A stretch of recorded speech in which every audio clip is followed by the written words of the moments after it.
Desde que somos pequeños, nos hacemos preguntas constantemente, y según vamos creciendo y avanzando en la vida, las preguntas no solo son más complicadas, sino que nos llevan a otras preguntas. Cada pregunta es una puerta que abrimos, y así ha sido a lo largo de la historia. ¿Pero qué es el misterio? El misterio es todo aquello que nos rodea, está en cada historia, persona, objeto o lugar. El misterio no son solo los fenómenos paranormales, eso es solo la punta del iceberg. Misterio es cómo resolvemos nuestros problemas y cómo afrontamos algunos de ellos. Misterio es la mente del ser humano, capaz de reaccionar de diversas maneras en una misma situación y en ocasiones hasta llegar a matar a un semejante. Misterio es cuánto desconocemos de nuestro pasado, nuestro presente y nuestro futuro. El misterio está en cada pregunta que nos hacemos y que no podemos responder. El misterio es historia, cultura, arqueología, ciencia, justicia, psicología, medicina, astrología y astronomía, matemáticas y física. El misterio es conocimiento, espiritualidad y crecimiento, porque cuando estás recorriendo el sendero del misterio, sea como investigador o como espectador, estás aprendiendo constantemente. El misterio es todo aquello que nos rodea, el universo, la naturaleza y el ser humano. El misterio ha estado presente de una manera u otra a lo largo de la historia. Asesinatos, muertes, desapariciones y accidentes sin resolver. Construcciones inimaginables, lugares con energías sobrenaturales, conexiones, portales, objetos voladores no identificados, símbolos y escrituras, culturas, leyendas y tradiciones. Señor, ¿por qué no lo has aceptado? Porque soy inocente. Injusticias, fenómenos paranormales, reencarnación, dioses, magia y brujería, enfermedades, catástrofes, guerras, sociedades secretas, ideologías o religiones. El misterio es la búsqueda incansable de la verdad a tantísimas preguntas que después de años siguen sin tener respuestas, y otras que creemos saber y solo conocemos lo que nos cuentan o lo que quieren hacernos creer. El misterio es crecimiento, apertura de un sinfín de posibilidades que no podemos demostrar que existan con pruebas tangibles, pero tampoco podemos demostrar que no existan. La energía ni se crea ni se destruye, se transforma. Estamos ante lugares, objetos, vivencias y personas que tienen una historia o forman parte de ella. If you don't kill me, you're stupid. Historias que están esperando ser contadas y resueltas, siempre con veracidad y profesionalidad, con pasión, ilusión y sobre todo respeto. Nervous, tense, angry man. Not very nice. Rudolf Hess. Ahí están los verdaderos investigadores. Si no me creen, mira video. No mira video para ver que alguien mata a 3 personas. Mira video para ver dónde toca el hombre que dice que soy yo. Mira video cuando el tipo se limpia la cara y encontraron ADN en la camisa. No hay evidencia más fuerte que ADN. Los que trabajan en busca de una respuesta que quizá no llegue nunca o quizá mañana. Pero mientras tanto, vamos aprendiendo juntos por el camino y lo más importante, ayudando a personas, porque amigos, detrás de cada historia o caso, detrás de cada objeto o lugar, siempre hay una persona. Para mí, el mayor misterio somos las personas. Cómo creamos, destruimos, manipulamos o reaccionamos. Cómo 2 personas diferentes actúan en una misma situación de diferente manera, para bien o para mal, y cómo eso puede afectar a otras personas y marcar la historia o los lugares. Cruza la 7ª puerta y cuenta con nosotros, tanto si tienes alguna experiencia que quieras compartir, si necesitas ayuda o simplemente te interesa conocer más de este apasionante mundo del misterio y todo lo que ello conlleva. Porque todos tenemos mucho que aprender, algo que aportar y muchísimo que compartir. En el mundo del misterio hay que apoyarse porque todos buscamos lo mismo, respuestas y justicia. Así que, si quieres llegar rápido, puedes caminar solo, pero si quieres llegar lejos, hazlo acompañado. El misterio está en cada rincón de nuestras vidas. Solo tenemos que abrir la puerta e ir a buscarlo y no dejar nunca de intentar encontrar respuestas. Cruza la séptima puerta y vive el verdadero misterio. Podéis seguirnos a través de las redes sociales en Facebook, iVoox, YouTube e Instagram como La Séptima Puerta. Recuerda sustituir las T's por un 7. Recordaros que ahora también tenéis disponible el programa de La Séptima Puerta en Spotify y iTunes. Si queréis poneros en contacto con nosotros, podéis hacerlo a través del correo electrónico laseptimapuerta@gmail.com, sustituyendo las T's por un 7. Esta noche, en La Séptima Puerta, fantasmas de la Primera y la Segunda Guerra Mundial con Daniel Ortega. Comenzamos La Séptima Puerta.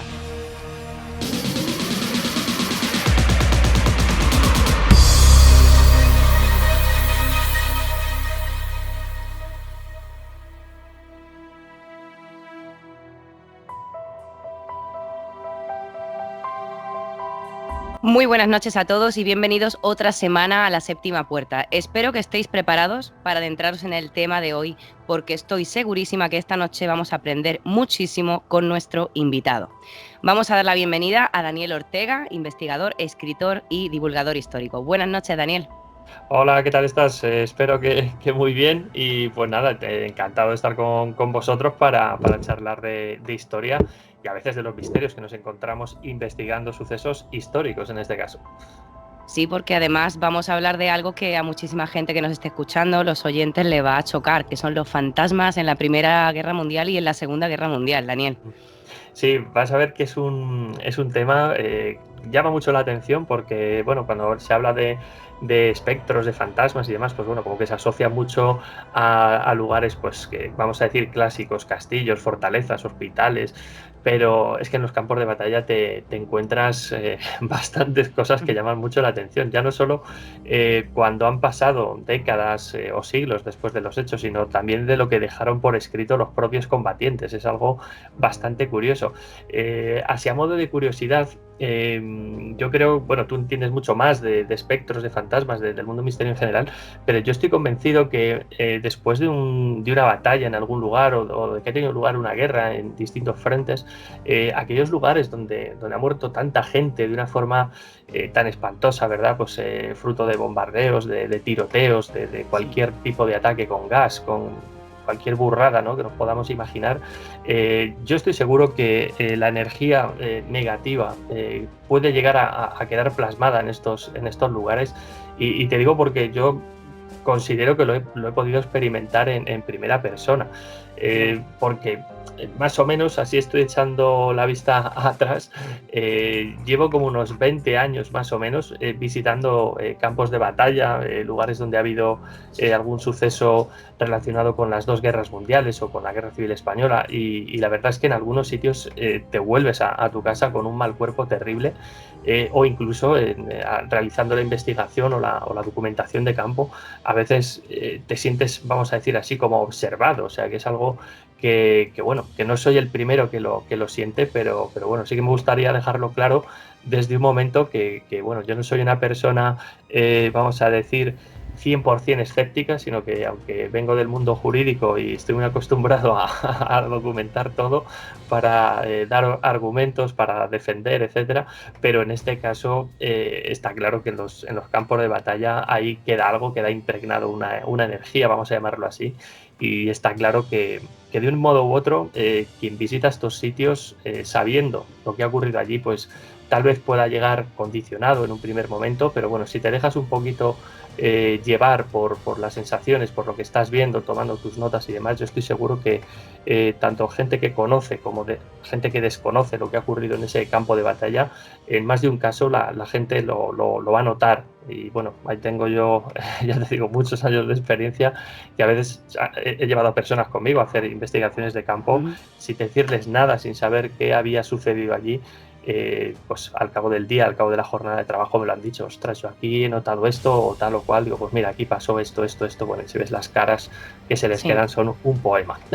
Sí, está claro que en estos lugares donde ha habido tanto sufrimiento, ¿no? Porque se puede uno imaginar, bueno, no se lo puede imaginar realmente. Claro, yo creo que se convierte como una caja de resonancia y se queda impregnado todo ese sufrimiento ahí, de alguna manera, esa energía que a nosotros nos llega de alguna manera. Y bueno, si hay tiempo que nos contaras alguna de tus experiencias o sensaciones en estos campos de batalla, porque evidentemente con lo que estás diciendo, pues no estamos solos, ¿no? Después de estas guerras. ¿Algunos casos que puedas nombrar? Pues mira, yo el sitio donde tal vez haya notado esa presencia de, vamos a decir, de alguien, de una entidad que te está vigilando, porque partimos de ese punto, de que ahí tal vez en el momento de ese fallecimiento violento de tantas personas, ¿quién no nos dice que todavía hay alguna entidad por ahí deambulando en pena, ¿verdad? Entre una dimensión u otra, o entre un estadio de la persona que trasciende a otro y se ha quedado en un punto intermedio. No sabemos exactamente qué es lo que ocurre, pero yo tengo claro que en campos de batalla, como por ejemplo en Verdún, en varios puntos en el área de Verdún, en Francia, donde hubo casi 1 millón de bajas entre muertos, heridos y desaparecidos en el transcurso de una de las mayores batallas de la historia del siglo XX, ¿no? Que ocurrió en 1916 en suelo francés, pues en alguna de las fortalezas e incluso en alguno de los campos de batalla de los aledaños de estas fortalezas, yo es donde he tenido la sensación tal vez más fuerte de sentirme vigilado. Y vamos, y te hablo con el corazón en la mano, de estar en algún bosque, de estar en algún sitio totalmente apartado, o sea, sin haber presencia humana en varios kilómetros a la redonda, y notar eso pues es bastante fuerte. Ya te digo que yo vengo del mundo jurídico, donde pues estamos acostumbrados a documentar, a rebatir con argumentos cualquier caso, etcétera, y aquí pues bueno, es que esto es algo irrebatible, o sea, es que lo sientes y lo sientes, ¿no? Y luego pues por ejemplo en España, que también pues tuvimos pues una guerra civil atroz, recuerdo que fue uno de los primeros campos de batalla que visité con 18 años, 17, 18 años, Belchite, en Aragón también. Ahí noté una quietud enorme, una sensación de paz enorme, pero a la vez como que la gente te vigilaba. Y fíjate que te hablo de hace más de 20 años, cuando aquello no era ni mucho menos un lugar de estudio, de investigación incluso paranormal, vamos a llamarlo así, sino que era un lugar, pues bueno, que los aficionados al tema bélico pues solíamos visitar. Ya te digo que no tiene nada que ver con lo que se ha convertido hoy, ¿verdad? Donde te quieren hasta cobrar por ir a hacer ahí una investigación, que dices, madre mía, pero bueno. Sí, ahí estuve yo precisamente en Belchite hace unos 4 meses y bueno, es verdad que para ir a investigar te quieren cobrar bastante dinero, pero bueno, me quedo con el lugar, que la verdad que es impactante, sobre todo el estar allí, ¿no? Y conocer de primera mano la historia de todo lo que ocurrió allí, todas las personas que murieron. Y bueno, me puedo imaginar porque a mí me pasó algo parecido allí en Belchite, o sea que... No soy el único. No, y muchísima gente. Bueno, y casos que conozcas así célebres de personas que hayan estado en estos campos de batalla y han tenido algún tipo de enfrentamiento, bueno, de visión con fantasmas. Sí, hay varios investigadores a nivel internacional que, pues lo típico, para hacer sus documentaciones de obras, pues te hablo ya de hasta de historiadores de primer nivel, que todo el mundo seguro conoce porque ha comprado sus ensayos, son conscientes de que en estos sitios no sucede algo, no pasa absolutamente nada. Tú fíjate que 100 años después, por ponerte el ejemplo de la Primera Guerra Mundial, tú vas a estos sitios y todavía te encuentras restos de la batalla, ves perfectamente los cráteres donde impactaban los obuses de la artillería, hay zonas donde todavía hay alambre de espino original de la época que está ahí todavía aguantando el paso del tiempo. Y yo recuerdo que, mira, por ponerte un ejemplo de gente normal como tú y como yo, una de las primeras veces que estuve en Verdún, recuerdo pues siempre que voy suelo pedir los típicos permisos previos para poder meterme en sitios que no están normalmente habilitados al público, sobre todo por la peligrosidad, porque hay sitios donde todavía pues hay explosivos bajo tierra que pueden detonar en cualquier momento, o vas con personal cualificado y que conoce la zona, o te expones a pisar en cualquier lado y salir volando por los aires. O sea que... Madre mía, sí. Y en este caso, pues me acuerdo que en aquella visita estaban un equipo de arqueólogos y gente, pues bueno, de anatomía, gente que trabaja en anatomía forense, y estaban desenterrando el cuerpo de creemos que era un suboficial alemán, un sargento alemán, por ponerte un rango. Hay distintos rangos de sargento dentro del ejército alemán. Un chaval que, pues vamos, por lo que luego en correos posteriores me dijeron, haciendo el análisis de huesos y tal, pues aquel hombre no debía tener más de 20 y pocos años. Y bueno, pues yo recuerdo que estaban, pues eso, habían perimetrado la zona, me dejaron acceder al lugar con ellos, y pues nada, pues imagínate los gendarmes por allí vigilando, pues para que no se metieran allí curiosos ni nada. Yeah. Y estaban sacando cachos de uniforme, cachos de huesos, te puedes imaginar, incluso desenterraron unos prismáticos. Me acuerdo porque esta imagen me impactó mucho, ¿no? Porque dices, bueno, esqueletos has visto muchos ya, son muchos años en esto, pero fíjate tú, unos prismáticos que debía llevar ese hombre en aquel momento, y por el paso del tiempo, pues una raíz les había atravesado y estaban intentando sacarlos del suelo, y la raíz como que parecía que les quería retener allí, ¿no? Con el cadáver. O sea, algo Madre impresionante. mía. Y esta gente lo dice muchas veces, dice, no, si es que esto es algo que, bueno, que estamos acostumbrados a estar en este sitio, y que a veces pues estamos en solitario trabajando, desenterrando un cuerpo hasta que vienen otros compañeros o tal, y ellos son, vamos, los primeros que te dicen que allí nadie se siente solo. O sea, que es de alguna forma como que estás vigilado por algo que ha permanecido en el tiempo más allá de un siglo. O sea, es alucinante. Sí. Es que bueno, para situar un poco a la gente, si quieres, Daniel, podemos entrar un poquito en la Primera Guerra Mundial. ¿Cuántas personas aproximadamente llegaron a morir en la Primera Guerra Mundial? Claro, tú fíjate que en la Segunda Guerra Mundial mueren, se calcula que más de 60 millones de personas, una auténtica barbaridad, pero es que en la primera estamos hablando más o menos de un tercio. O sea, todavía no se saben cifras exactas. Sí que es cierto que los investigadores, los historiadores, pues más o menos te dan una cifra, que sí, 20 millones, arriba abajo, pero es que todos los años siguen saliendo cuerpos de los campos de batalla, sobre todo del frente occidental, es decir, de Bélgica, de Francia. Estamos hablando insisto, de decenas de cadáveres que salen a la luz todos los años, y eso que no se están haciendo peinados exhaustivos del terreno. O sea, que eso lo habitual suele ser pues que alguien está paseando, y te lo digo así con toda la confianza, Sí. porque esto me lo han contado allí los que desentierran los cuerpos, gente que está paseando su perro, y el perro se pone a escarbar algo, y claro, empieza a tirar de algo, y anda, pues resulta que es un uniforme. O sea, en aquellos campos de batalla, y sobre todo en el área de Verdún, y por supuesto en Bélgica, los soldados estaban combatiendo, luego si quieres lo comentamos en el primer caso que vamos a tratar, estaban combatiendo unas condiciones terribles, estaban conviviendo con la muerte a diario, estaban en campos embarrados, y muchas veces pues caía un obús o les hacían detonar una mina debajo de su trinchera, volaban por los aires y quedaban sepultados por el barro. Y te hablo de metros de barro por encima de una persona, que eso ya no lo desentierras tú hasta vete a saber cuántos siglos después, ¿no? O sea, es de verdad unas situaciones terribles en las que tuvieron que atravesar esta gente. Y para mí, vamos, hoy en día arrojar una cifra exacta de muertos es muy complicado, porque siguen todos los años apareciendo, ¿eh? Pero vamos, más o menos se calcula que son unos 20 millones. Muchísimas personas, al fin y al cabo, demasiadas personas, y muchísimo sufrimiento. Sí. Daniel, vamos a hablar de los soldados canadienses de la Primera Guerra Mundial, porque es súper interesante. Sí, yo aquí tengo que evocar la figura de Tim Cook, que es un gran investigador, un historiador que se dedica a trabajar la parte de historia de Canadá en la Primera Guerra Mundial, ¿vale? Es un historiador muy especializado, y la verdad que bueno, nos sirve de este ejemplo, como podríamos poner el caso de franceses, británicos, alemanes, cualquiera. El caso que Tim Cook suele escribir bastantes artículos en revistas de historia militar, tanto de Canadá como de Estados Unidos, y yo recuerdo que me llamó poderosamente la atención un artículo que nos habla sobre un sector muy concreto hacia el final de la Primera Guerra Mundial, que es la zona de Arras. Estamos hablando de un sector muy estratégico, porque en unos promontorios muy cercanos a esta localidad de Arras están los riscos de Vimy, que podríamos llamar los promontorios de Vimy, donde una de las mayores batallas, o de las más atroces, en las que participaron los soldados canadienses, pero también, por ejemplo, participaron en batallas como Passchendaele, mucho más famosa, por supuesto. Pero Arras tal vez sea un poquito momento más triste porque es esa típica batalla ya de la recta final de la Primera Guerra Mundial en 1918.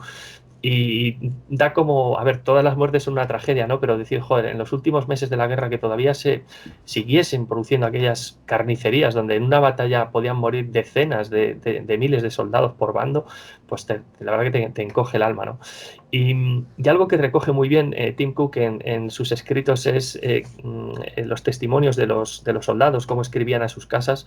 Y yo he tenido la oportunidad de leer cartas de combatientes de todos de los dos bandos enfrentados, tanto los alemanes con sus aliados y los franceses con sus aliados, entre ellos los canadienses. Y todos te remiten a lo mismo, ¿no? Al sufrimiento, a la miseria que se vivía en aquellas trincheras del frente occidental. Fíjate cómo estaban ya mentalizados a convivir con la muerte, y lo que voy a decir no es ninguna broma, o sea, es algo que es real, pero es que es muy macabro. Ellos, los que estaban sobre todo en primera línea, las trincheras no son tan idílicas como nos ponen en las películas, que están ahí todas forradas de madera, ¿verdad? Todas muy bonitas, ¿no? Con sus sacos. Bueno, sí que tenían ciertas protecciones, pero muchas veces eran unas chapas mal puestas, 4 tablones aquí, unos listones de madera allá, con suerte algo de madera en el suelo, pero lo normal es que estuvieran viviendo en trincheras cavadas a pico y pala.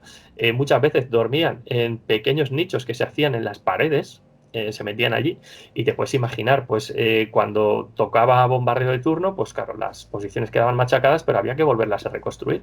Pues muchas veces estaban durmiendo entre ratas, con ratas, por supuesto, con un olor a descomposición brutal, porque tenías los cadáveres a pocos metros de tu posición, y no era raro ver que asomara una mano, que asomara una pierna, que asomara un brazo, y de ahí, por ejemplo, pues se dedicaban a utilizar pues como percheros, para colgar sus cascos, dejar sus armas. O sea, era algo que dice, bueno, ya no tenemos lugar para enterrarlos, porque si asomamos nos mata el enemigo, pues bueno, vamos a utilizarlo de perchero. O sea, era algo de verdad demencial, y esto está atestiguado y está puesto por escrito por incontables soldados de cualquier bando.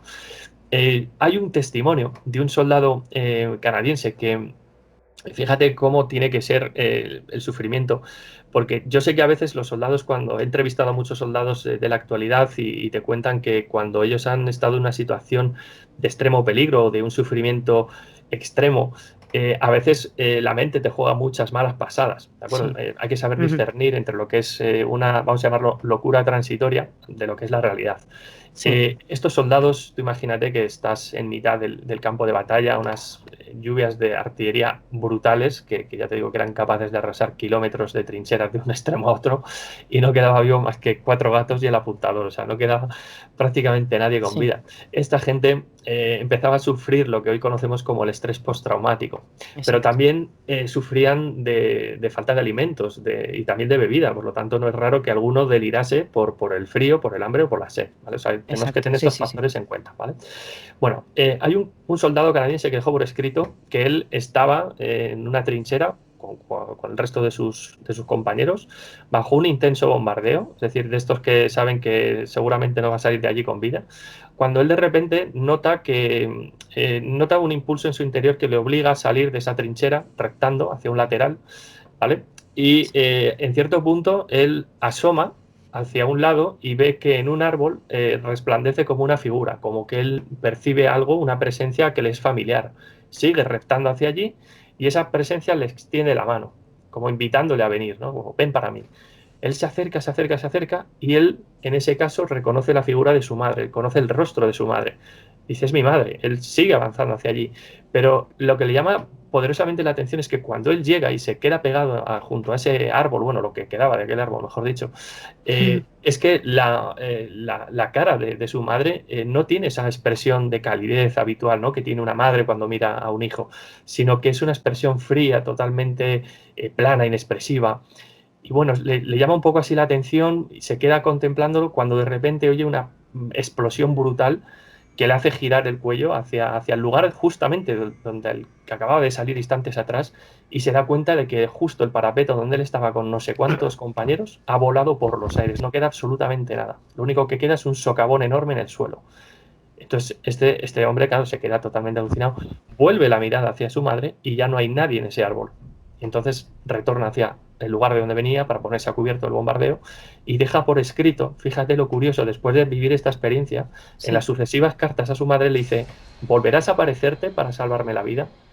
Esa frase textual, ¿no? Te dices, madre mía, Increíble. cómo se te puede quedar el cuerpo después de oír un relato de un chaval que sería un veinteañero seguramente, en aquellos años del 14 al 18, ¿no? De 1914 a 1918. Y esto recoge alguien de la talla de Tim Cook en sus escritos, y la verdad que no es raro, porque este supuesto que hemos puesto de un chaval de la Primera Guerra Mundial le sucedió a más de uno en la Primera Guerra Mundial, de cualquier bando, viendo a un familiar, a un amigo, aún la presencia de un camarada que había muerto en el frente, como que es una presencia que te reclama, justo sales y algo va a suceder a tus espaldas, pero esa presencia te ha salvado la vida. O sea, es algo realmente curioso.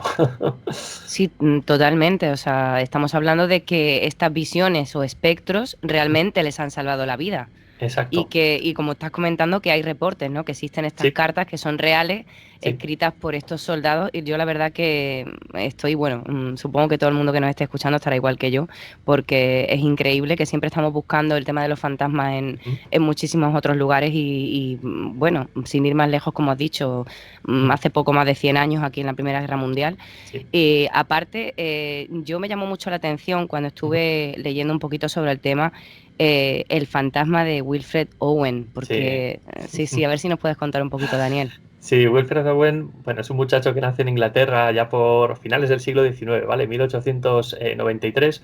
Por lo tanto, cuando él ingresa en el ejército, tú ten en cuenta que muchos chavales de aquella época, pues cuando en el 14 estalla la guerra, pues corren a alistarse pues por ese ardor patriótico que sentían, otras veces pues por vestir el uniforme, impresionar un poco a la gente de sus pueblos, de sus ciudades, sobre todo a las chicas, ¿no? Es decir, bueno, pues iban también un poquito en busca de la aventura.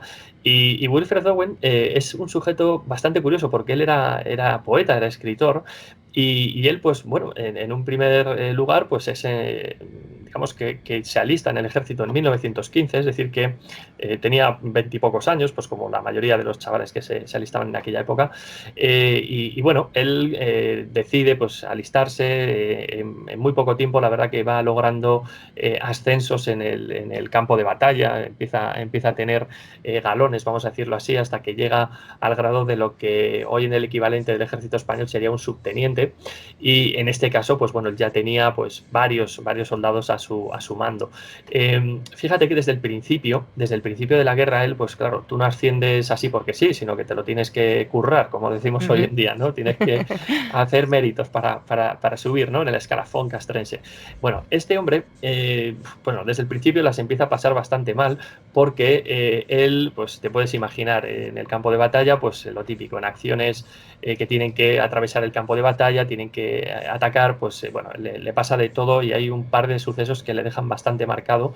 Uno es que cuando él estaba en pleno ataque, pues estalla un obús de artillería realmente cerca de él, que lo lanza no sé cuántos metros para atrás, el tío sale volando y va justamente a aterrizar sobre los restos de un buen camarada en este caso de su unidad, y bueno, lo que quedaba de aquel hombre pues era prácticamente reconocible, porque le vio la cara y te puedes imaginar cómo estaba el resto del cuerpo. O sea, le traumatizó bastante ese hecho. Pero es que luego, encima, ahí no se queda corta la cosa, el tío, pues bueno, se recupera, pasan los meses, y bueno, él, en un típico golpe de mano que se solían dar entre pues eso, británicos y alemanes, pues queda atrapado él solo en una trinchera alemana. Entonces, claro, la tensión que tuvo que tener ahí, porque no sabía si los alemanes iban a volver, si los suyos iban a retomar la posición. Total, que se quedó el tío, pues bueno, ya bastante tocado no voy a decir del ala, como se dice vulgarmente, pero sí que se quedó bastante impactado por todas estas experiencias. He puesto un par de ellas, pero son tal vez de las más traumáticas que le tocaron, ¿no? Bueno, fruto de estas experiencias traumáticas, pues él acaba en un, vamos a llamarlo, hospital para gente tocada del ala, como hemos dicho, con esa gente que está pues muy traumatizada, pues lo que llamaríamos el estrés postraumático que hemos comentado antes, porque tú, si por ejemplo, si hubieses tenido una herida, pues vamos a ponernos en el caso de Wilfred Owen, pues que pierde un brazo, pierde una pierna, o ha tenido una herida de metralla en el vientre que tiene que estar pues X meses en un hospital, pues le llevaría a un hospital normal. Pero la gente que que estaba traumatizada, que es lo que empezaban a llamar ellos, pues no es el concepto que entendemos hoy como estrés postraumático, sino que lo llamaban neurastenia o algún concepto parecido, pues los llevaban a un hospital en un lugar bastante recóndito de Escocia, pues bueno, para que allí se reposaran los ánimos, ¿no? Allí coincide con Siegfried Sassoon, que es uno de sus mentores, vamos a llamarlo así, dentro del mundo de la poesía, alguien al que admiraba mucho, pero te puedes imaginar, pues Wilfred Owen quería volver a los campos de batalla. Siegfried Sassoon todo lo contrario, ya había tenido bastante acción, ¿no? Ya dijo, mira, se acabó, yo no quiero más, pero bueno, Wilfred Owen sentía el impulso, el ardor de volver a los campos de batalla, porque él sentía que como escritor y como poeta, que estaba representando una generación de su país, estaba obligado, no, obligadísimo a contar en sus escritos todas las experiencias traumáticas que él estaba sufriendo en el frente de batalla, en los campos de batalla, pero también sus compañeros, ¿no? Entonces, claro, sí. él, que estaba tratado de lo que entonces se llamaba también neurosis de guerra, pues imagínate, pues los médicos le dicen, pero ¿dónde vas tú, alma cándida? Que no vas a salir de allí con vida, ¿dónde? Estás loco. En definitiva, no vuelvas allí. Bueno, pues él se saltó todas las prohibiciones y dijo, mira, yo vuelvo y tengo que regresar al frente para seguir contando toda la barbarie que está ocurriendo en los campos de batalla, ¿no? Bueno, pues con tan mala suerte que él en el asalto a un canal en la región de Sambre-Oise, en la zona de Ors, pues justo fíjate qué dramático, el 4 de noviembre del 18, es decir, 7 días antes de que acabara la Primera Guerra Mundial, pues fallece en el campo de batalla, ¿no? Es decir, pues, increíble, increíble. Es lamentable, sí, porque, joder, sí. Este hombre que podía haber luego contado en sus memorias, imagínate todo lo que había padecido y visto, ¿no? Pues en 7 días para que acabase la guerra, pues el tío fallece en el campo de batalla. Dice, bueno, ¿qué tiene esto de peculiar? Pues fíjate, aquí es donde empieza lo realmente curioso, ¿no? Hemos visto un muchacho, un joven idealista que va a luchar por su país, etcétera. Pues bueno, justo el día del armisticio, el 11 de noviembre del 18, su madre, en casa, recibe el telegrama diciendo que su hijo ha fallecido. Fíjate tú la alegría que tenía que haber en toda Inglaterra, que estaban sonando las campanas después de no sé cuántos años sin tocar, y que te llega a casa en mitad del júbilo, pues que tu hijo ha fallecido. O sea, es un drama brutal.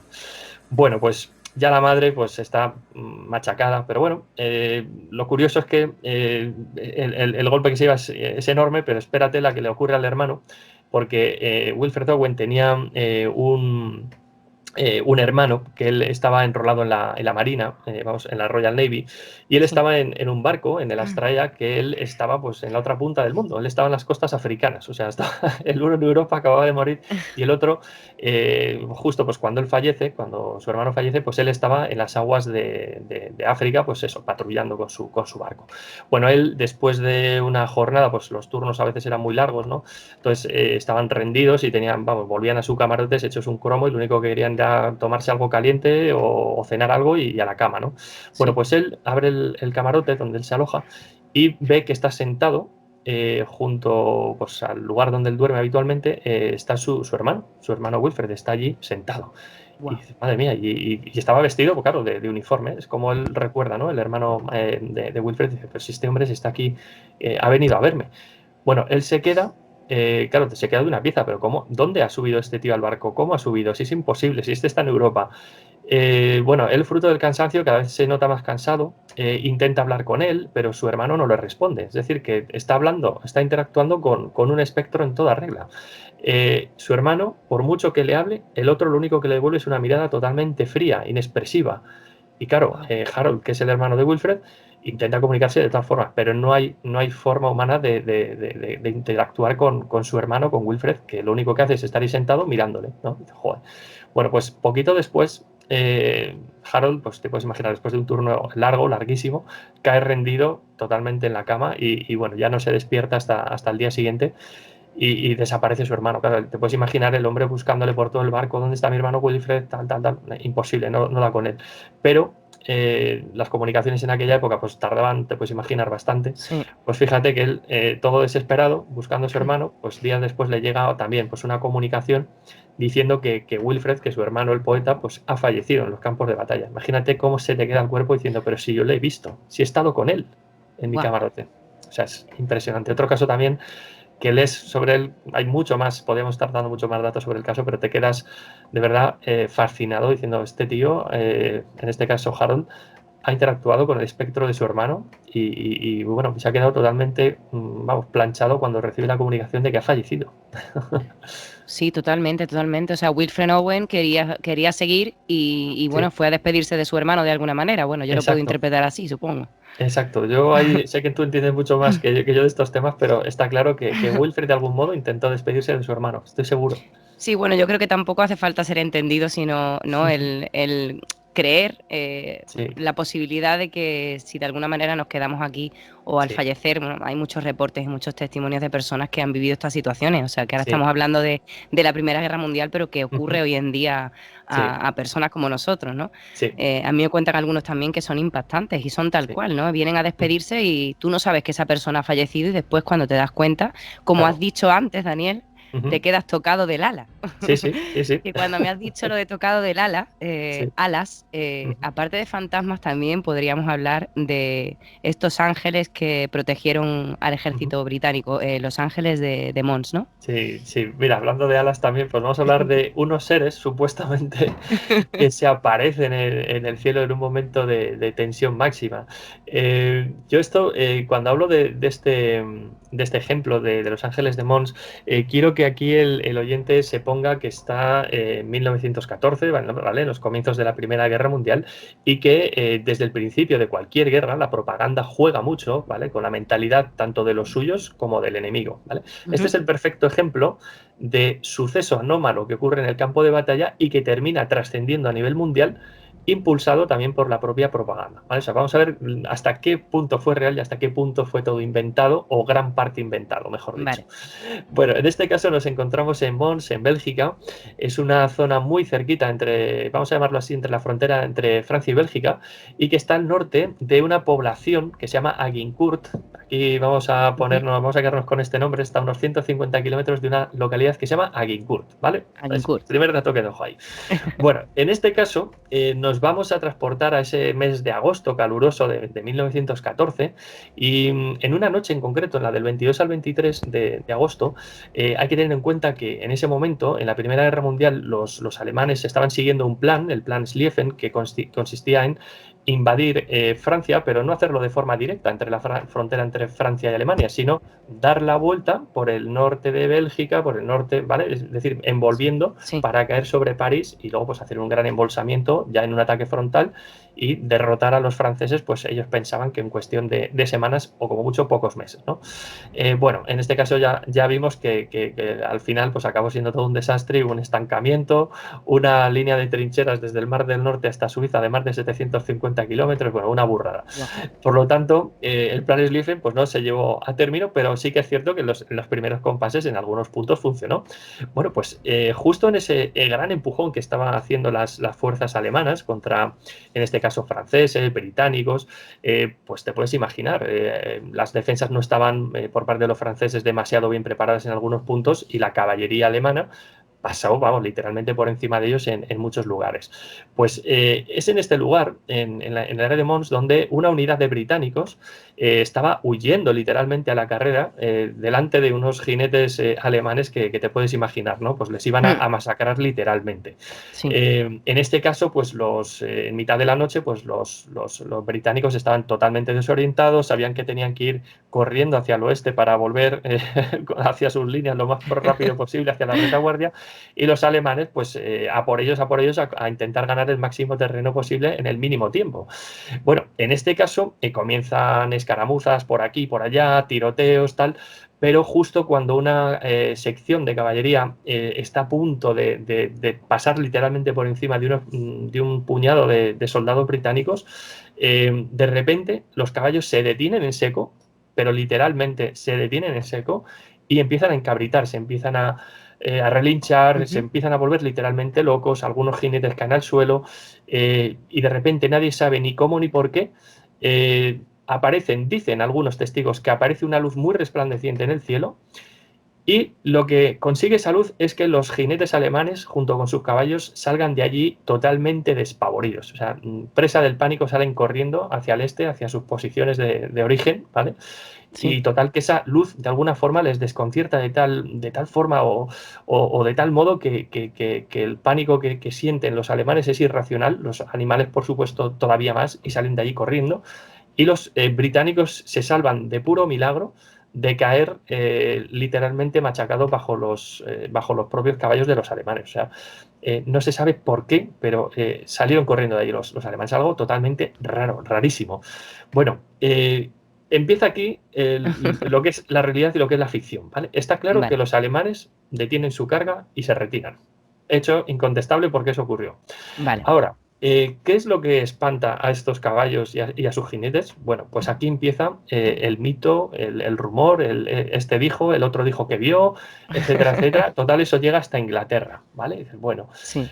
hay un autor galés, para más señas, que se llama Arthur Machen, Ujú. que más o menos un mes después de los hechos, estamos hablando ya de finales de septiembre del 14, en un periódico, el de Evening News, publica un relato que se llama The Bowmen, es decir, los arqueros. Ujú. Dice, madre mía, y esto, a ver, ¡buah! Me he perdido ya. Estamos hablando de tíos que se están pegando tiros con otros y ahora me habla de arqueros. Bueno, ¿qué he dicho antes al principio del relato? He hablado de una pequeña población que se llama Agincourt, ¿verdad? Sí. Bueno, pues allí, en el año 1415, es decir, varios siglos antes, nada más ni nada menos, en octubre de 1415, es decir, 5 siglos antes de que tuviese lugar la Primera Guerra Mundial, en el campo de batalla se enfrentaron, se calcula que entre 6.000 a 9.000 ingleses contra 12 a 36.000 franceses, ¿vale? Estamos otra vez, de nuevo, con los soldados ingleses como protagonistas. Sí. Bueno, ya sabes que estábamos en plenas guerras de religión, en este caso Enrique V, pues estaba dando de palos día sí día también con Carlos VI de Francia, ¿no?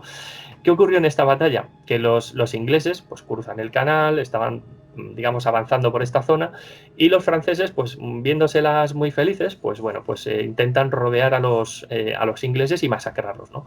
¿Qué ocurrió? Que los ingleses estaban hechos un cromo, además andaban con el vientre bastante suelto porque habían comido no sé qué historia les había sentado fatal, estaban súper debilitados, estaban, vamos, mal no lo siguiente, pero aún así plantaron cara a un enemigo, una vez más, muy superior a ellos en número y que seguramente les iba a masacrar. Bueno, Enrique V, que no era nada tonto, estableció a sus tropas de tal modo que condujo a los franceses hacia un killing field, que llaman, a una zona de exterminio. Sí. Les hicieron cargar hacia el frente y los arqueros, sus arqueros bueno, muy, muy duchos con el arco largo, empezaron a cebarse con las tropas francesas hasta que les exterminaron literalmente, ¿no? Y ese es un hecho incontestable, también documentado, que ocurrió, pero en 1415. Bueno, pues alguien de los que presuntamente estuvo en aquel suceso, ya en la Primera Guerra Mundial, de esos soldados británicos, aseguró que lo que había visto en el cielo era ya no un ángel, sino un ángel con forma de arquero, como de 5 siglos atrás, diciendo que estaba disparando flechas de luz, ya no solo un arquero, sino un huevo de arqueros, por cierto, que estaban en el cielo en mitad de la noche y que estaban disparando a los alemanes. Bueno, pues eso literalmente es lo que cuenta este señor Arthur Machen en su relato de Bowman, y que, bueno, pues fue un éxito brutal. Y dices, bueno, ¿y qué es lo que tiene de curioso esto? Pues lo que hemos comentado antes, que alguien, cuando está en una situación de extremo peligro, puede empezar a delirar, puede empezar a creer en cualquier cosa, es capaz de agarrarse a un clavo ardiendo con tal de salir con vida de cualquier cosa, ¿no?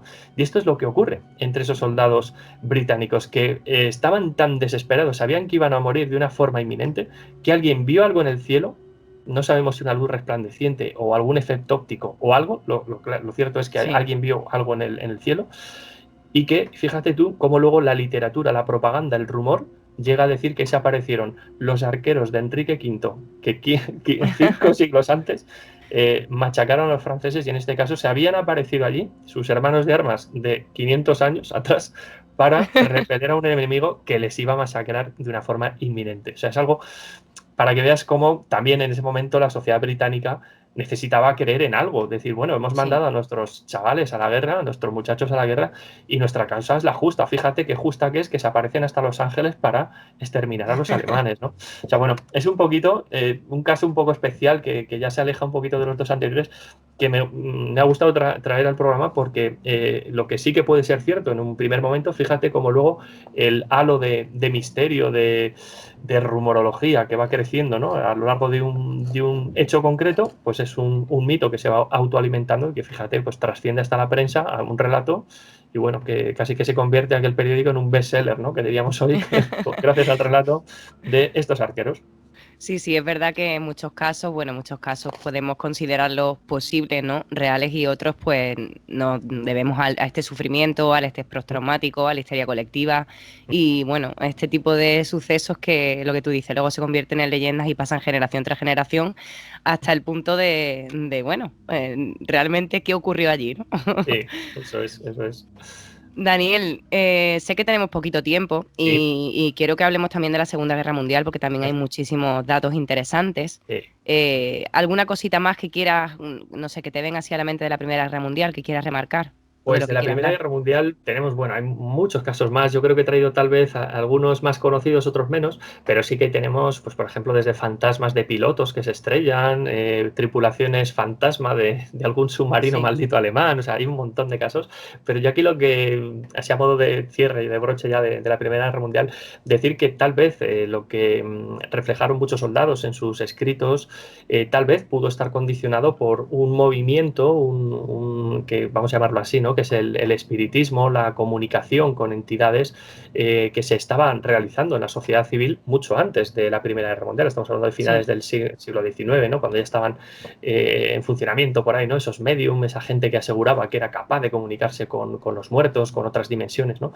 Tal vez algunos habían, antes de ir a la guerra, habían escuchado estas cosas o habían participado, y fíjate por dónde, pues a lo mejor alguno acabó influenciado por todo esto y por ese auge del espiritismo, y lo acabó plasmando en sus cartas, fruto pues de una alucinación transitoria. Vete a saber.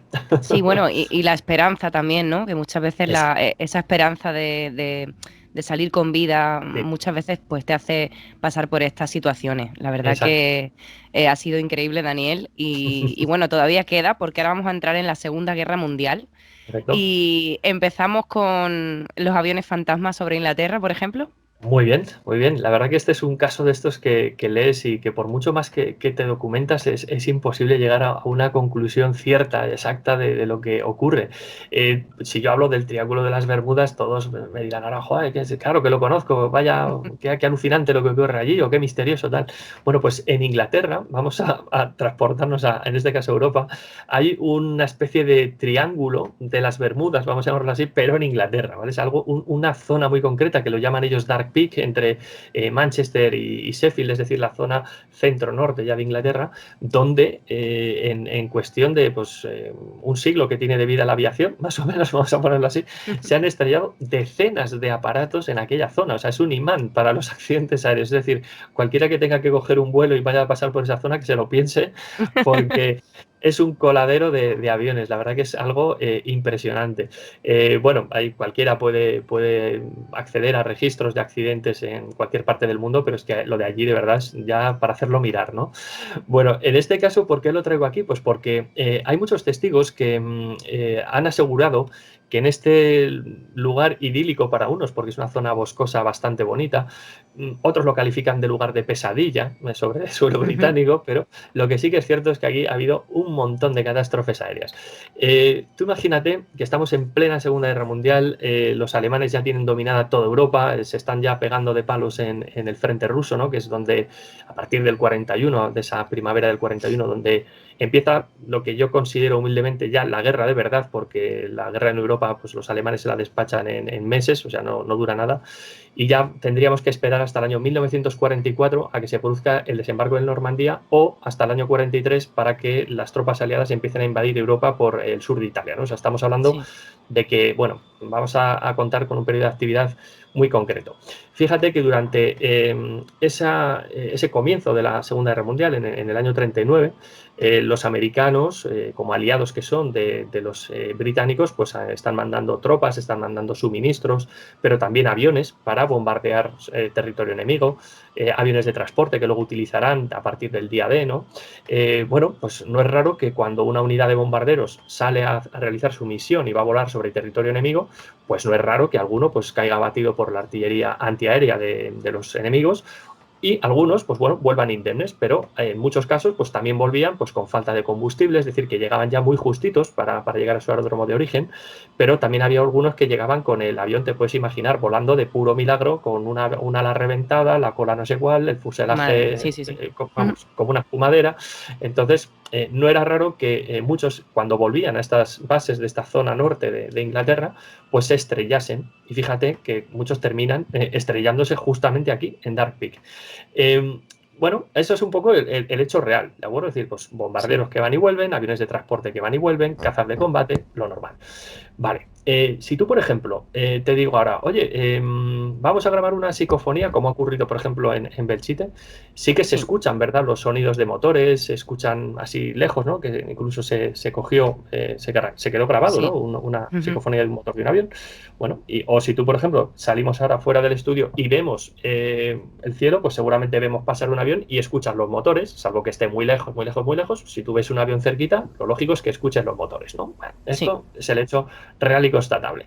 Bueno, pues fíjate, por ponerte 2 años, en 2015 y en 2017, pero este hecho lo han venido atestiguando decenas de testigos durante años posteriores a la Segunda Guerra Mundial en múltiples ocasiones, algunos de ellos expilotos, otros exmiembros de tripulaciones, es decir, gente que son, vamos, profesionales del vuelo.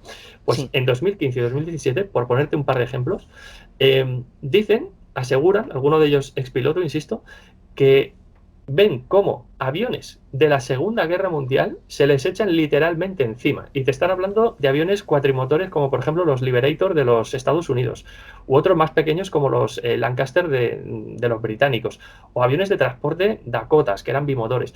Es decir, gente que sabe perfectamente qué tipo de aparatos son, y juran por lo más sagrado que vieron cómo aviones militares de la Segunda Guerra Mundial, tanto americanos como de los británicos, se les venían literalmente encima o que les pasaban volando a muy baja altura.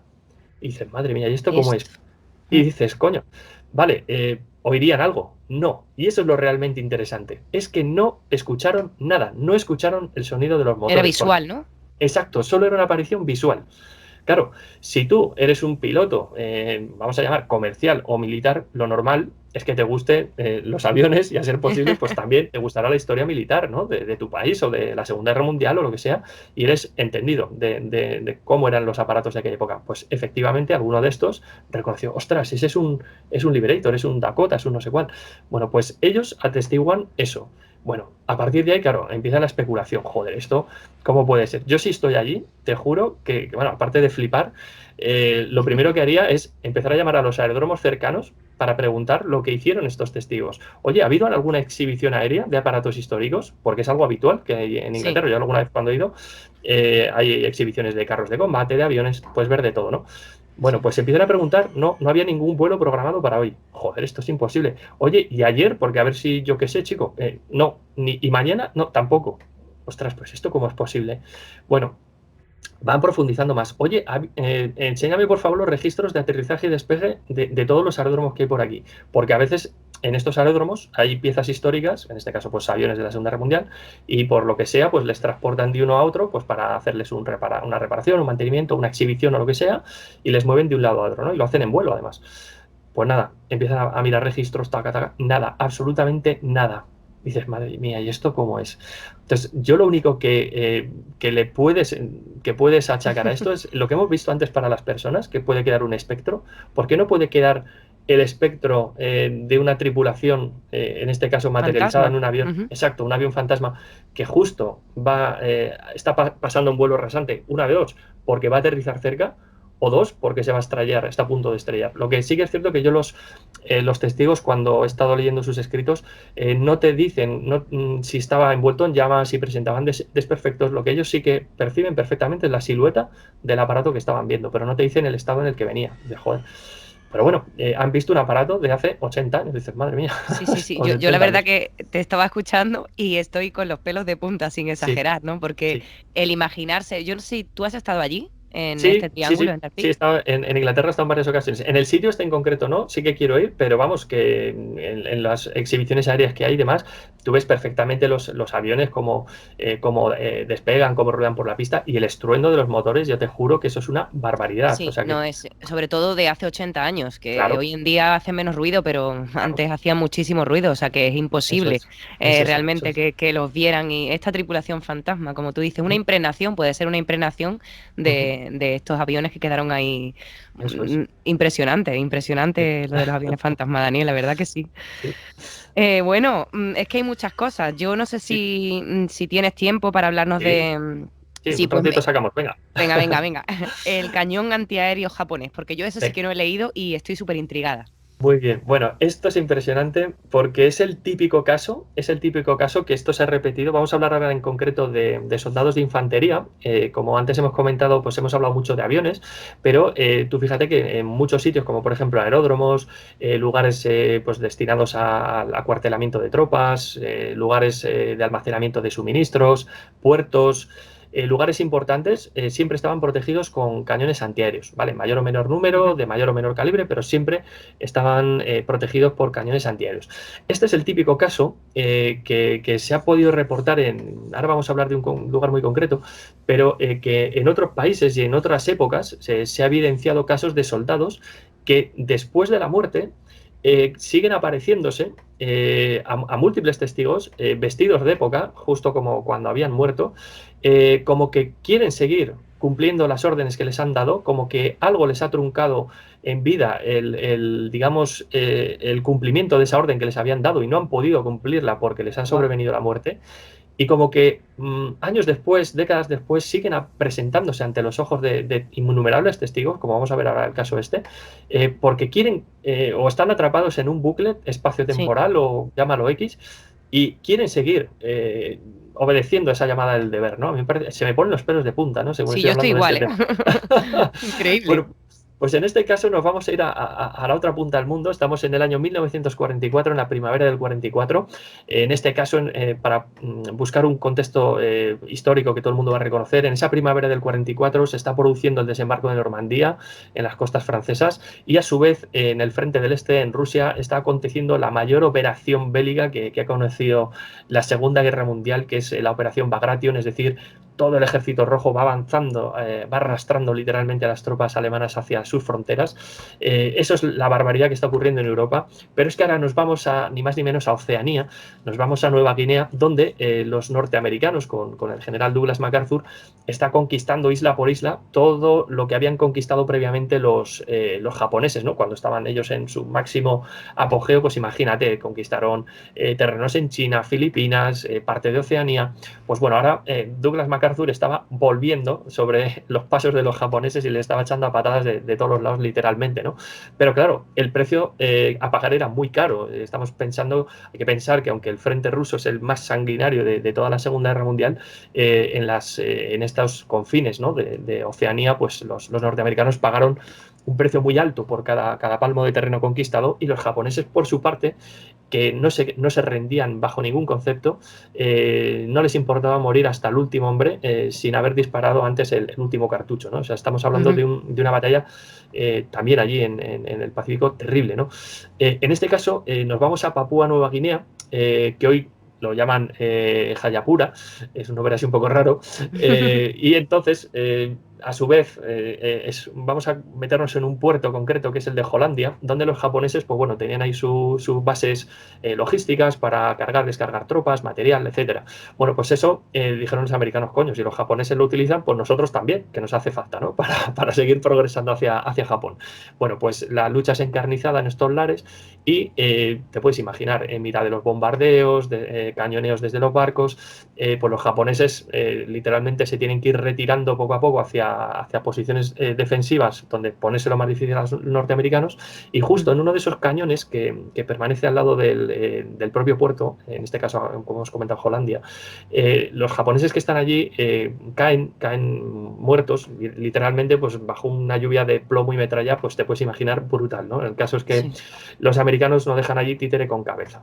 Vale, hasta ahí el hecho documentado, el hecho constatable de unos japoneses que han muerto defendiendo pues, su posición hasta las últimas consecuencias, ¿no? Y estamos hablando de un grupito de soldados que estaban junto a un cañón antiaéreo.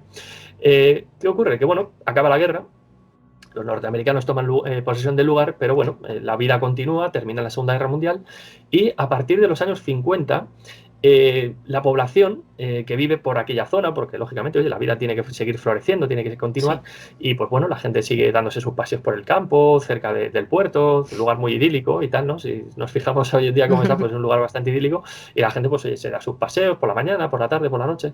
Bueno, el caso es que durante varios atardeceres continuados, y hablo a partir de los años 50, la población está totalmente aterrada porque piensan que los japoneses han vuelto. Y dirás, coño, ¿y esto cómo es posible? Bueno, pues es que aseguran muchos testigos que al atardecer, tal vez con la confusión de la falta de luz, etcétera, ven como una fila de hombres pequeñitos, estatura media japonés, ¿no? Son pequeñitos, pues desarrapados, es decir, que sus vestimentas están hechas jirones, es decir, puede ser fruto del uso continuado que le han dado, porque muchas veces los japoneses les abandonaban allí en una isla, ala, tú a palmar aquí hasta que no quede ninguno, y te puedes imaginar, pues los uniformes ni se los reponían ni nada, o bien puede ser porque fruto del combate, pues de las explosiones y tal, pues su ropa quedó hecho un cromo, y eso es lo que veían varios testigos, siluetas de soldados japoneses que seguían un caminito subiendo por una colina, pam, pam, pam, pam, hasta que llegaban al cañón. Y en el cañón lo rodeaban y justo unos instantes después desaparecían. Es decir, el cañón ni disparaba ni nada, pero veían la secuencia de hombres, pam, pam, que subían y se reunían en torno al cañón. Y así una vez, otra vez, total, que esto llega a la prensa. Y la prensa lo califica de, oye, que hay testigos de fantasmas. O sea, no lo califica de otra forma, habla de fantasmas directamente. Sí. Entonces, esto es algo que conmociona mucho a la población local y que desde los años 50 no es raro que de vez en cuando aparezca un reporte de se han visto fantasmas de soldados japoneses subiendo por la colina hacia el cañón en el que murieron años atrás. Impresionante. Impresionante. A mí me pone los pelos de punta porque es el típico reporte, ya te digo, podría hablarte de tripulaciones de aviones, de mensajeros de la infantería, chavales que, bueno, que eran jovencitos y que mueren en mitad de un sufrimiento terrible y estaban cumpliendo unas órdenes o que iban a cumplirlas y no llegaron a hacerlo, ¿no? Pues es el típico caso de este perfil, ¿no? De soldado que no le dejaron cumplir las órdenes. Y siguen ahí continuando con el trabajo que tenían que realizar. Exacto. Increíble. Menos mal que no lo han puesto en marcha al cañón, ¿no? Si no, eso es verdad. Menos mal. Eso es. Madre mía, Daniel. Oye, antes de que nos marchemos, yo sé que tienes mucho que contarnos acerca de los soldados fantasmas de la antigua Stalingrado y Volgogrado, porque tú has estado allí, ¿verdad? No, ahí no he estado físicamente. He tenido que hacer joder, me gustará, vamos, es que es uno de los primeros destinos donde voy a ir cuando pase todo este rollo del bicho, porque es una ciudad que, bueno, Stalingrado o Volgogrado, junto con Leningrado, pues bueno, es una de los escenarios míticos del frente ruso durante la Segunda Guerra Mundial. Allí en Stalingrado es donde se produce la batalla más salvaje de toda la historia de la humanidad, con 2 millones de afectados, entre muertos, heridos, desaparecidos, una auténtica barbaridad. Y que, bueno, nos sirvió tanto al ilustrador malagueño Antonio Gil como a mí para hacer una novela gráfica histórica que se llama Stalingrado, Cartas desde el Volga. Lo publicó Esfera de los Libros hace ya unos años y la verdad que tiene una gran acogida entre el público y recogimos con mucha fidelidad los hechos que allí ocurrieron, ¿no? Desde el punto de vista histórico y luego, pues por supuesto, Antonio dando vida a los personajes que, otro crack. Otro crack. Otro crack. Vamos, increíble como dibuja, ¿eh? Pues la verdad que cuando yo leí el cómic ya digo, me lo leí del tirón porque, claro, tú lo vas haciendo capítulo a capítulo, no tienes la perspectiva digamos, del conjunto. Te queda un mal sabor de boca brutal cuando terminas el cómic porque en esas 100 y pico páginas que tenemos, pues hemos tratado con lo que fue, con todo rigor posible, pero hemos reflejado lo que fue aquello, una auténtica carnicería, ¿no? Hemos podido contar con muchos asesores, insisto, rusos que trabajaban allí incluso en el Museo de la Batalla en Volgogrado y hemos podido contar con información de primera mano para documentar la obra, o sea que perfecto, pero es como si hubiésemos estado allí, ya que es que nos lo han dado ellos de primera mano. Pero yo creo que he leído tanto, yo creo que es una de las batallas sobre la que más he leído, de tantos libros de historia. Estoy mirando ahora aquí mi biblioteca y tengo pues como 2 o 3 baldas solo de libros de Stalingrado, o sea, parece que estaba allí ya de las veces que he leído aquí sobre ello. Entonces, vamos, ya es casi como que soy de la casa, ¿no?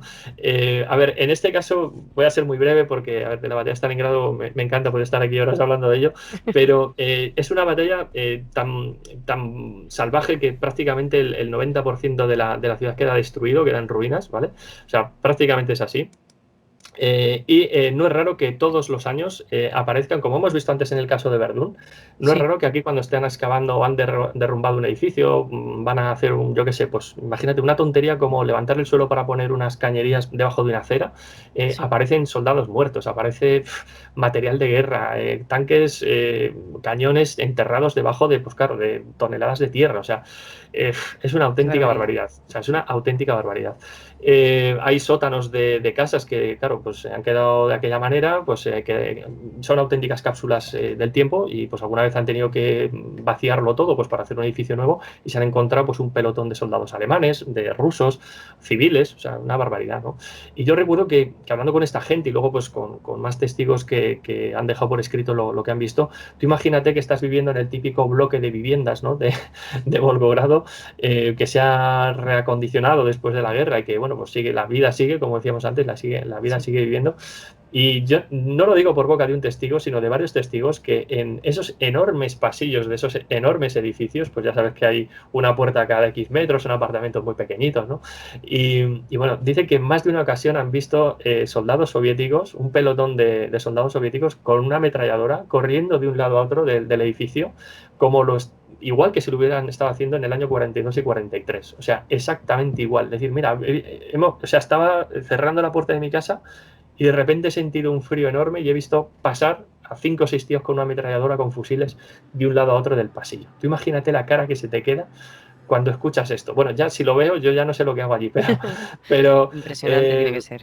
Igual les paro para que me cuenten, oye, ¿a qué unidad pertenecéis vosotros? No sé, yo seguro que me hubiera quedado, no sé, no tengo miedo cuando veo estos sitios, pero me hubiera quedado blanco del impacto de ver a 6 tíos con el uniforme del Ejército Rojo o alemanes o quien fuese, ¿no? Pululando por un pasillo y otro. Claro, te puedes imaginar, están en mitad de una guerra, pues la cara de desesperación pues puede ser brutal, ¿no? Y este suceso que ha ocurrido en un bloque de apartamentos muy concreto se ha dado en otros sitios, en fábricas, en escuelas, en parques, gente que asegura haber visto soldados de la guerra, de la Segunda Guerra Mundial, corriendo de un lado a otro, pues eso, intentando cumplir sus órdenes, ¿no? Y esto, además, los del museo también lo aseveran, o sea, que es que no son invenciones. Impresionante, Daniel. Bueno, ya te digo que yo tampoco sé qué cara se me quedaría, pero tiene que ser impactante, ¿no? Sobre todo el ver lo que tú dices, ¿no? Ver los soldados y decir, hola, esto es imposible. Sí. Wow. Yo vamos, la próxima ocasión que tenga de viajar al extranjero, seguramente que tengo alguna cosita que hacer por aquí, por Europa, pero quiero ir a Volgogrado y uno de los primeros sitios que voy a visitar es este edificio en concreto donde dicen que han visto soldados, o sea, es que no me lo pierdo, quiero ir. Pues ya nos contarás cuando vayas, porque tiene que ser, ya el simple hecho de estar allí tiene que ser impresionante. Sí. Bueno, Daniel, antes de que, no sé si quieres comentar algo más. Al principio has estado hablando un poquito de Belchite, de la Guerra Civil Española, por si quieres contar alguna cosa en concreto. Brevemente, pues Belchite yo recomiendo que, bueno, si alguien tiene ocasión de ir, de los que nos está escuchando ahora, que lo haga. A ver, sí que es cierto que esto pues ya no es como era hace 20 años o un poquito más, cuando fui yo por primera vez, que tú también has estado hace poquito, pero es que ya, claro, para hacer una investigación, pues es que ya, bueno, te meten tasas por todos los lados, ¿no? A modo turista, pues no sé, a ver, yo entiendo que yo, por ejemplo, colaboro con algún museo aquí en mi provincia, en Burgos, y bueno, pues a ver, hay que pagar una entrada, hay que sufragar unos costes de mantenimiento. Yo eso lo veo bien, ¿vale? Que pagar una entrada, por mínima que sea, pues 3 euros, 5 euros, siempre va a ser una gran ayuda para un museo, para que esa gente que trabaja en el museo pues pueda seguir mostrando lo que ocurrió, ¿no? en estos lugares. Pero ya cuando te quieren meter unas habladas de impresión, con eso ya sí que no comulgo. Pero bueno, en Belchite yo recuerdo que aquella vez que fui, a mí me gusta ir a los campos de batalla, estos sitios, o muy temprano al amanecer o ya por la tarde, cuando ya sabes que no va a haber nadie, para tener un poquito la perspectiva más aproximada de todo, sin que haya mucha gente por ahí, ¿sabes? Para sentirte un poquito más inmerso en el escenario. Bueno, en este caso, en Belchite, yo me acuerdo que fui con otra persona, estábamos los dos. y recorrimos el pueblo de arriba abajo. También es una de las batallas de la Guerra Civil sobre las que más he leído. Tengo mapas, fotos originales de la época y bueno, prácticamente que iba de arriba abajo, la otra persona flipaba porque dice, pero si parece que eres de aquí, ¿no? Es que ya me sé de memoria el mapa, chica. Esto es lo que hay. Entonces, bueno, recuerdo que una de las cosas que más me llamó la impresión, no sé si fue tu caso, es la tranquilidad que transmite el sitio en la mayoría de las partes que tú estás. Pero luego hay otras zonas, por ejemplo, las iglesias, que sabes que fueron los últimos lugares donde más se parapetaron, fueron los últimos puntos fuertes, ¿no? Ahí sí que el sentimiento de calma pasa a otro más como de angustia, ¿verdad? Como que te oprime el pecho, como decir, ostras, aquí, ¿sabes? Ahí como mal rollo. Pero lo que me llamó la atención sobre todo, fíjate tú, una atardecer de verano, que normalmente pues están los pájaros piando para aquí para allá, era el absoluto silencio, no se oía nada, o sea, absolutamente nada, ni los pájaros. Digo, ostras, esto no me ha pasado a mí en la vida. No me ha pasado en la vida, o sea, es decir, no sé si a ti te ocurrió algo parecido. Sí, pero yo realmente además es que me quedé mucho con eso porque claro, yo iba con el grupo, pero con todo el respeto siempre pues me intento quedar la última para quedarme a solas un rato en el sitio. De hecho estoy preparando precisamente un vídeo de cuando estuve allí en Belchite y precisamente fue eso lo que más me impactó, ¿no? Porque de repente había como un silencio. Como si estuvieras en el desierto y no sé explicarlo, ¿no? Esto que cuentan de cuando te quedas en el desierto y no hay nadie, no hay nada, desolado. No sé si es verdad que esa sensación sí que la sentí allí. Pues ya no soy el único otra vez, menos mal. No, sí, pues la verdad que sí. Es un lugar que, a ver, ya he escrito algún artículo para algún libro que publiqué hace tiempo y tal, y bueno, es la labor de investigación que hice en su día y de posteriores veces que he estado por allí, es con lo que me quedo, con la sensación de calma. Puedes ver, tú lo has visto con tus propios ojos, el resultado de la batalla, cómo quedó aquello. Si te metes un poquito en las casas, yo ya te digo, hace 20 y pocos años, que la primera vez que fui me metí en las casas, todavía, pues bueno, no estaban tan derruidas como están ahora, pero bueno, te podías meter y ves, joder, artículos de la época, mesas, cubertería, vajilla, una barbaridad. Y luego, algo que me llamó mucho la atención, yo había leído pues eso, que los soldados a veces pues hacían madrigueras, ¿no? de un barrio a otro, de una parte de una calle a otra para comunicarse, claro, por si salías por la calle te fundían a tiros, pues hacían madrigueras. Y joder, la sensación de angustia también, ¿no? Cuando te metes en una de estas madrigueras dices, madre mía, por aquí entraban, salían, se pasaban la comida, el agua, la munición, wow, una barbaridad.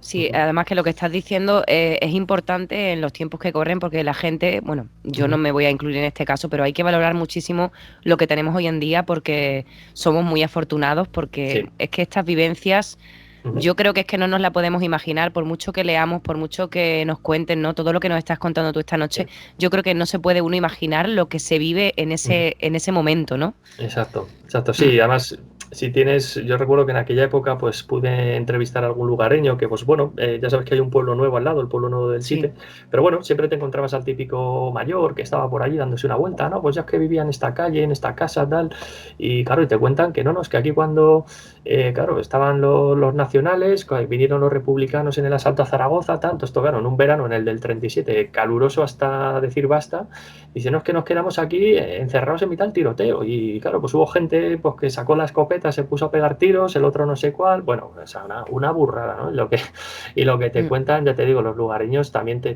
ponen los pelos de punta, es una barbaridad lo que ocurrió allí, y ojalá no vuelva a presenciar nada en nuestro país similar, porque madre mía. Esperemos que no, Daniel. Daniel, bueno, darte las gracias, decirte que, por supuesto que enhorabuena por el trabajo que haces, que bueno, que a los oyentes le vamos a decir que pueden encontrar tu trabajo en danielortegaescritor.com, ¿cierto?